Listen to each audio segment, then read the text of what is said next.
Aging is not for the faint of heart. I'm Kim, a proud Generation Xer, and I'm here with my baby boomer mom, Karren. Together, we'll tackle the tough but necessary conversations, share the hilarious and sometimes embarrassing moments, and open up about the stories that truly touch the heart. Come with us as we explore what it means to navigate these years with our aging loved ones. So grab a cup of coffee or maybe a glass of wine, invite your friends and family, and join us for Walks with Mom. Well, welcome back. Welcome back to Walks with Mom. Hi, Mom. Well, hi. How are you? I'm a baby boomer. What are you? I'm a Gen Xer, and I'm a little tired today. Oh, that's because you've been running around the country. I have. I've been doing a little bit of traveling. So, it's good to be back. Good to be back. So, welcome to Walks with Mom. The intention of this podcast is for two generations to have conversations because they can gain understanding And compassion, and perspectives about the realities of aging, because the next 15 years, there's going to be a lot of changes in your life. I'm afraid you are correct. But I think there's going to be a lot of changes in my life as well. Yes, but I think, one of the things as you're aging, the changes, you don't look forward to the changes. Well, we can make light of and fun of them. Oh, okay. That's what we're doing, huh? Yeah, today our topic is downsizing from the adult children, so my generation point of view. Right. And so we titled this The Great CleanOut, a Generation X Nightmare. And I think it is a horror story. Yes. And our intent is not to talk about how we should be downsizing, but why and some of the feelings and emotions behind downsizing. Yeah, you're right. There's a lot of resources about downsizing. There's books, there's companies that are in the Arizona area, the Phoenix area, and I'm sure in your area, wherever you are listening to Walks with Mom, there's many companies that help with downsizing. In Arizona, we're going to give you a couple of those resources in the show notes. So if you are in Arizona, you can definitely plug into some of those resources. But the reason that these conversations matter is because planning and preparation are always easier than crisis management. Oh, look, Kim, look what I found. Oh, my gracious. Oh, I'm going to give this to you. It says, Los Lunas Junior Miss 1989. This is yours. Well, thank you. So for those of you that are listening on audio, Mom is holding up a very tarnished silver plate. That very was awarded tarnished to you. And it has my name on it, so I guess it is mine. Yeah. Okay. Yeah. So thank you so much. It's really ugly and I don't want it. Oh, well, what am I going to do with it? We need to I've been keeping it for 30 years. We need to get rid of it. Well, that's the whole point here. So tell me about a recent dinner conversation that you had. Well, we were at dinner with my granddaughter, who is a student at NAU, which is North Arizona University, was home for spring break. And my grandson was there that is in middle school right now. And we were talking about some of the things that I have, that I need to hand down to my family. Well, I know you are just not sentimental about anything that I have, or like this plate. You're not sentimental about this plate, even if it belongs to you. You make me sound like I have no emotions, but you're right. No, you're not sentimental about things. I'm not. I'm not sentimental about things. Maybe my other daughter is a little bit more interested, but let's face it. your generation doesn't really care about a lot of the stuff we have. So part of my answer was, well, I'll just hand it down to my grandchildren. And your response was? Great. I'll have to store it for them because so my 3 kids, 2 of them are still in college. So if you hand down anything to them, I'm going to have to store it until they get some type of stability in their life. Some kind of permanent place. And then my older son, who's 30, I'm just now giving him his stuff that I've been storing because he's finally, he's been in school and various jobs, travel, nursing, things like that. So I'm now just transitioning some of the things that I've been holding on to him, for him, not to him, for him, giving him these boxes. Yeah. So, and I don't want to store other stuff. So here again, the bottom line is a lot of the stuff that we seniors, we baby boomers have, nobody really wants. And I think it's not that we don't want, Mom. I think society has changed. Okay. It was common in previous generations to do hand-me-downs. Yep.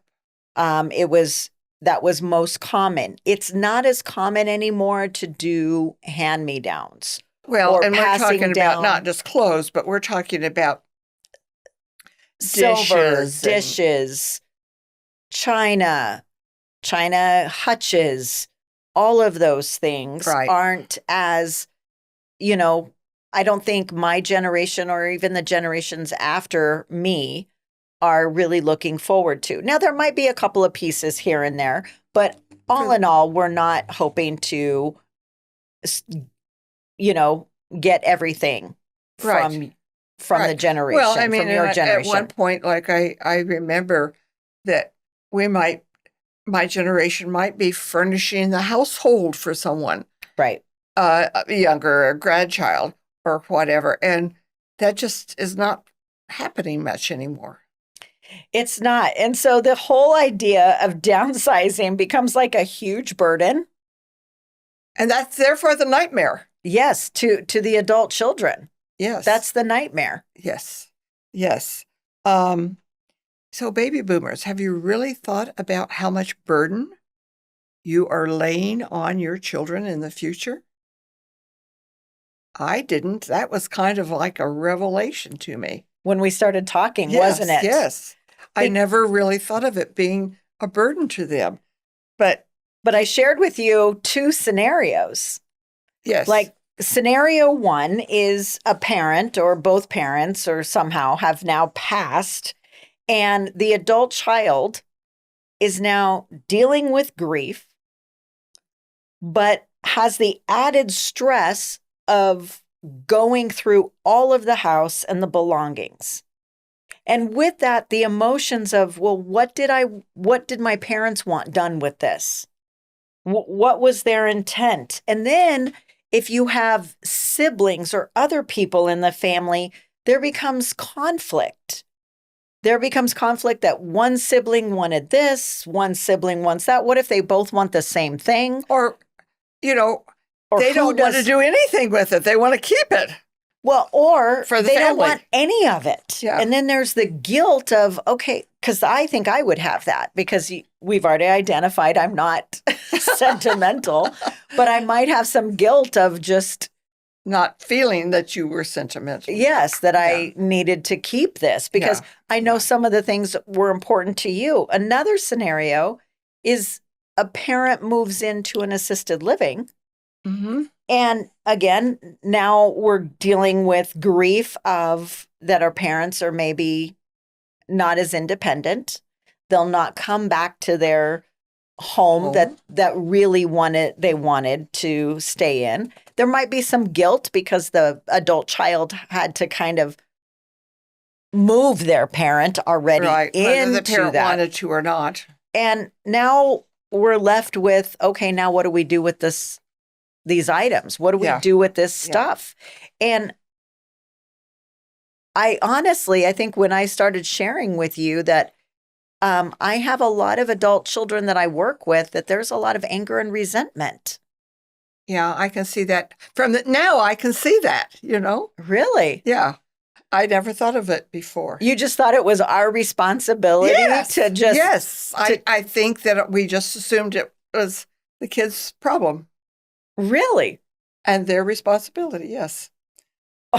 Just, well. that just baffles me because it makes sense, but doesn't make sense to me. But you had to take everything out of our grandma's house or my grandma's house, your mom's house. Yeah. So tell me about that real quick. Well, when my mom had fallen and was in rehab, and before that, she had caregivers come in twice a day to help her out, and she was becoming a little loss of Cognitively memory. impaired. Yeah. And I think she was really in her 90s or close to 90. And my brother and I thought when she was rehab, this is time to move her into assisted living. We just made that decision and she didn't have any input. Of course, my mom never wanted to go to assisted living, but we knew that for her safety, this was probably the best move. So we just moved her into assisted living. We kind of picked out what we thought was important to her, things she would want, the furniture she'd want, that we moved into her apartment in assisted living. And then we looked at the rest of the house. What did you find? Oh, my. My mom was from the generation, she was from the Depression area. The Depression era. And so nothing was ever thrown away. And it was like she would keep every one of those grocery plastic sacks. They were stuffed in corners all over the house. Yeah. Never knew when you needed a plastic grocery bag. And, one of the things that I was really shocked about, because my father passed away in 2003.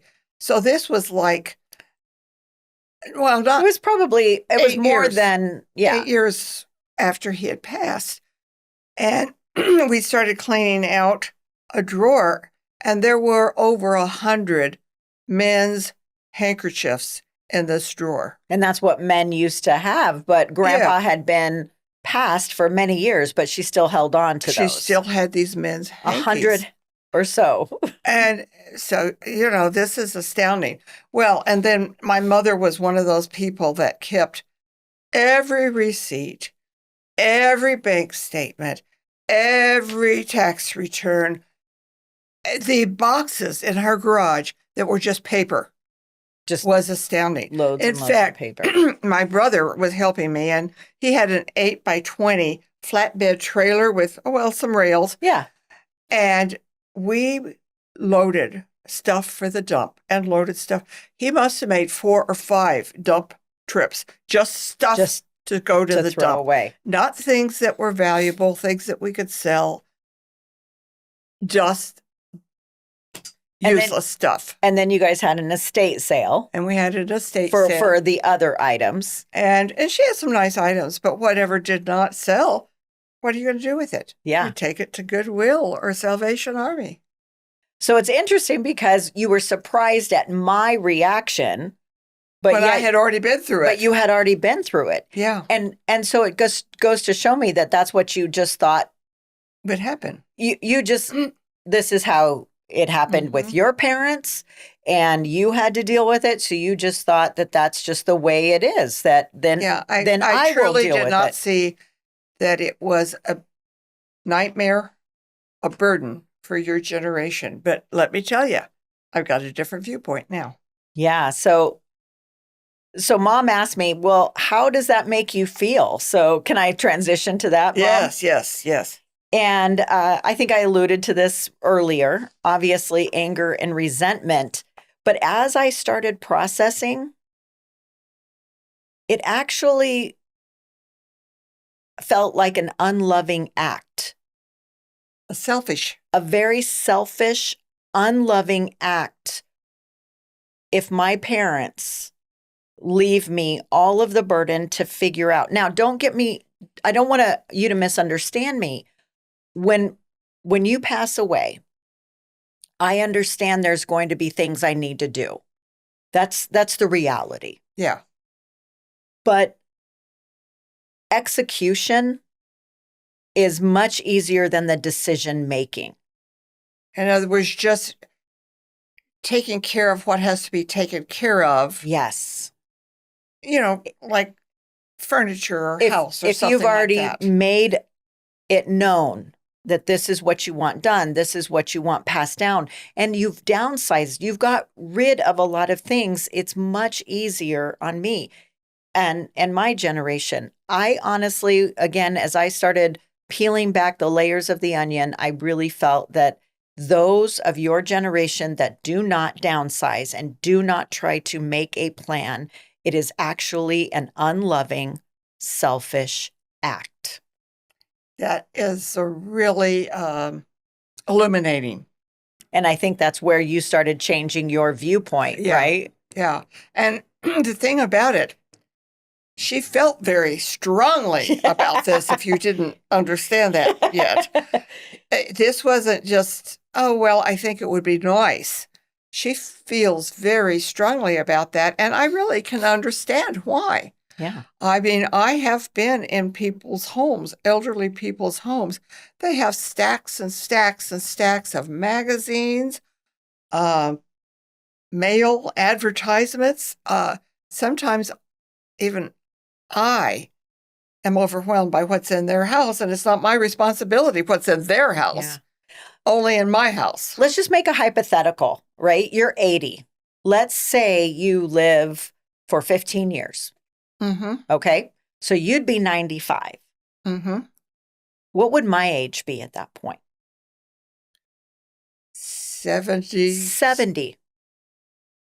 So at 70 years old, I am going to deal with all of this. Oh, there'd be a physical issue too. There might be physical issues. There might be right now I'm 55 and I would have a hard time, doing a lot of the moving and boxes. Like I don't want to break my back. Yeah.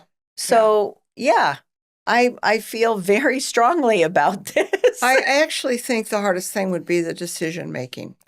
That's, you want to honor your parents. Right. And honor their wishes. How do you make decisions about those things? And I think that's where a lot of the anger and resentment would come in, is because then I'm spending emotional, mental energy, brain power to try to ask somebody who's not even there what they want done. Right. With this. And so I think with that, my advice to your generation, I know you're 80, but the baby boomers you're just the beginning of the baby boomers. So baby boomers, start now. Yeah. Start while you're healthy. Start now while you're mentally understanding. And we're going to talk more about that in our next podcast. But one of the things also that you brought up earlier, and I can see so many families having difficulty with this, is when they're having to clean out from their parents, disagreeing. How, what do you do with it? Disagreeing about how to handle it. That could cause a lot of family conflict that is unnecessary. Yeah. And again, is that really the legacy that you want to leave behind, is to have family conflict after you're gone? This, as we delve into this whole idea of downsizing, we decided that there were definitely two different viewpoints, and that is from the Generation X and that nightmare, and then for baby boomers. So in our next podcast, we'll talk about some of the things about what your generation can start doing to not make it a nightmare for us. And right? Why? And why? And why a lot of whys. A lot of why you should not make it a nightmare for your children. Right. For your surviving family or children. But for right now, I'm just going to summarize is for my generation, still just be gentle with your parents. Start conversations. Start the conversation. Hopefully my generation might start the conversation. But one of the things that we need to recognize is often your generation may have to start the conversation, even though they should not have to. Right. We talked about that. It should be driven by you. Yes, but it's my responsibility, But that's why we're hoping that, especially this podcast, maybe it starts the conversation with somebody who's uncomfortable of talking to their mom or their parents about downsizing. And so maybe you can say, hey, Mom, can you listen to this podcast and tell me what you think? Because I can resonate with some of what Kim is saying. Mm-hmm. And can we talk about it? So that's the purpose of these podcasts, is that you share it, and it allows you guys to start having the conversation, whether you agree with us or not, right? It's okay not to agree on Mom and I's viewpoints, but at least it starts the conversation. And the catalyst. And one of the neat things about a conversation, I have a little story. Okay.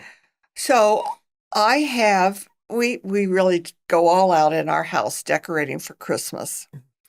And I have over the years accumulated, and I have a wonderful Christmas village it takes me probably an hour and a half to put out every Christmas. Oh, no, it takes longer. And, I know this lady would never, ever take the time to do that, to put it out. But as the family was gathering for Christmas, my 30-year-old grandson said, I really like that, Mama. I'd like to have that when you no longer want it. And we had this great conversation, and now I know to put his name on it. So he gets these 2 big tubs when I pass away. Of the Christmas village. Of the Christmas village. Of the Christmas village, yeah. Yeah.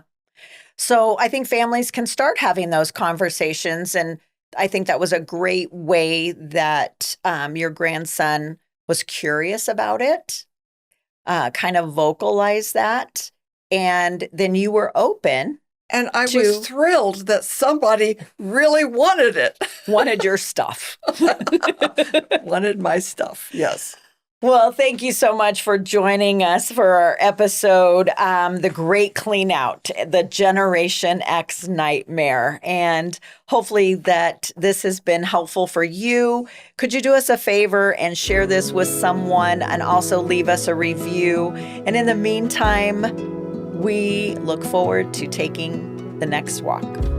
This is Karren, and I just wanted to say thank you for spending some time with us today. Please come back for more laughs, more connections, and more real-life moments between these 2 generations. See you on the next walk.